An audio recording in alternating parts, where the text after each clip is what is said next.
Sa unang araw ng buwan ng Pebrero, kagad bumulusok ang good news sa ating mga kababayan ng mga boksingero. Uunahin muna natin mga kakwento ang pag-arangkada ng former WBO Bantamweight Champion na si Janriel Casimero sa newly updated world rankings as of February 1, 2023 at ayon sa Transnational Boxing Rankings Board na ibinahagi naman ng BoxingNews24.com. Dito sa True Champions, wala na ang pangalan ni Naoya Inoue dahil ibinagkanti na nga niya ang kanyang mga titulo sa Bantamweight Division. Pero may kababayan naman siya na pasok sa True Champions sa Junior Flyweight Division na si Kinshiro Tiraji.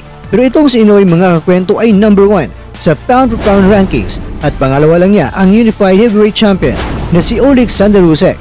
Ang world rankings ay mula sa Heavyweight Division pababa sa Strawweight o Minimum Weight. Sa Featherweight Division mga kakwento, si Mark Magsayo ay nasa pang-apat pa rin.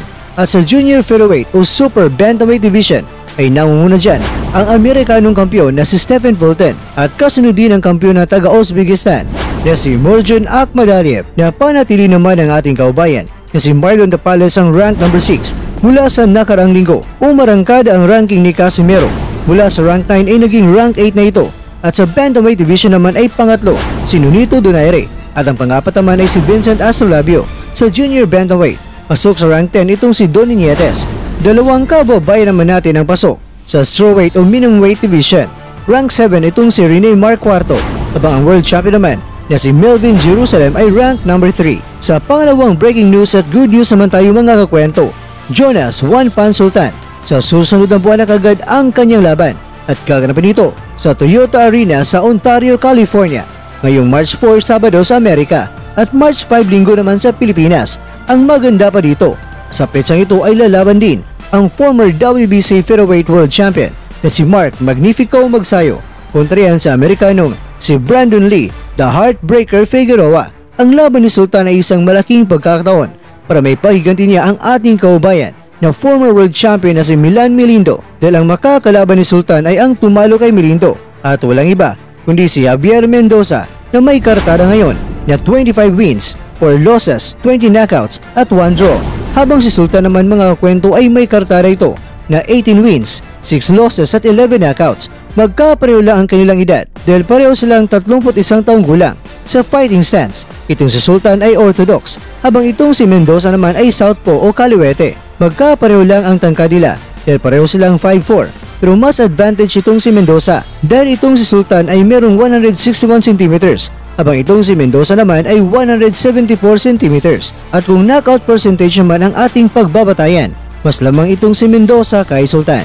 Pero kung ating titingnan mga kakwento sa kanilang mga nakaraang mga laban, itong si Mendoza ay galing pa ito sa pagkapanalo niya noong October 2022 habang itong si Sultan naman ay mula ito sa kanyang pagkatalo noong April 4, 2022. Pero kahit na itong si Mendoza ay former world champion, pero halos 6 na taon itong walang laban bago siya lumaban noong nakaraang taon. Kahit na medyo natagalan ang pagbalik niya sa lona, pero sa pagbalik niya mga kakwento ay knockout naman ang inabot ng kanyang kalaban na si Manuel Jimenez na may kartada na mas marami pang talo kaysa sa panalo. 13 wins, 14 losses, 7 knockouts at 1 draw. Habang itong si Sultan naman ay natalo siya by a unanimous decision kontra yan kay Paul Butler. Kaya naman mga kakwento, ating tungayan ang paghahanda ni Sultan sa paparating niya na laban. At video courtesy po tayo mga kakwento kay Jonas Sultan.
Mga kakwento, sa taong ito, ayan na, nagsisipagsulputan na at unti-unti nang nakikilala ang ating mga mandirigmang mga Pilipino na nangingibabaw na sa rankings sa boxing sa buong mundo. Isa lang ang ibig sabihin nito, pagka ang taong ito ay nakatakda na sa mga boksingerong mga Pilipino na hindi lang kasali sila sa world rankings dahil sana ay madagdagan pa ang mga world champions natin.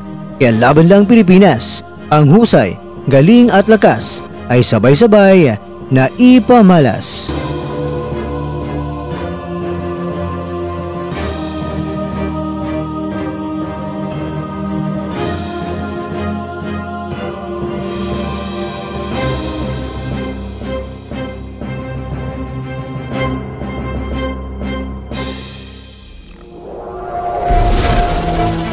At dyan, nagtatapos ang ating kwento.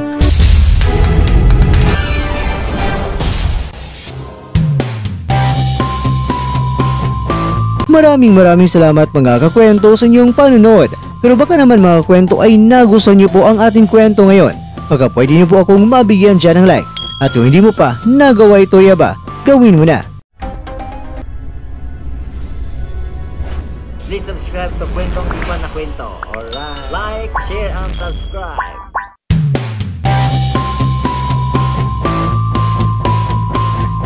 Pero bago tayo magtatapos mga kakwento, ay shoutout po muna tayo dyan sa ating mga kakwento.